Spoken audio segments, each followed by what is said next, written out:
a big thing when it comes to HOAs. And basically, they're like, the HOAs have too much power. The HOAs is being abusive. But let's pull this back until why those HOAs came about in the first place.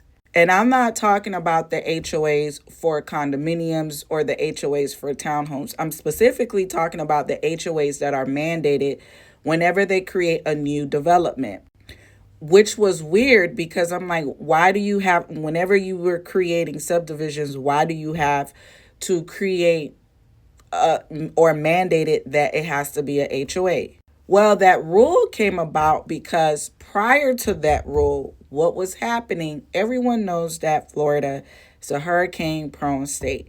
And after a hurricane, you have this thing called debris. You have this thing called all of the debris, all of the junk or whatever that comes about after a hurricane. What happened was there were particular subdivisions where the roads were not maintained by the city, and those roads were not maintained by the county. So they were private roads, meaning if you were on a road and it was 20 of you guys, it was up to those 20 residents to make sure that they clean up the road, to make sure that they clean up the debris, or to make sure that they put the debris close enough to the county road, maintained road, or the city road maintained, so that those debris could be picked up. Or they come together with their 20 residents, their 20 neighbors to say, hey, we're all going to take a turn. We're going to put it in the dump.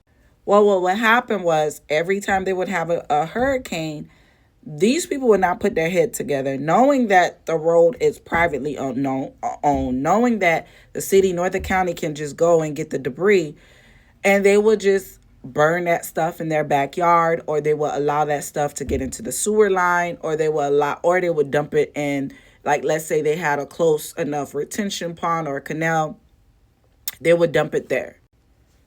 This happened so much that a law came about that basically said, okay, you know what? Every time a new development, a new subdivision is being created, we're going to mandate that it's a HOA, so that the HOA could be the one to govern, to make sure that, hey, those roads are cleaned up, those sewer lines are good, so forth, those retention ponds are good, so forth.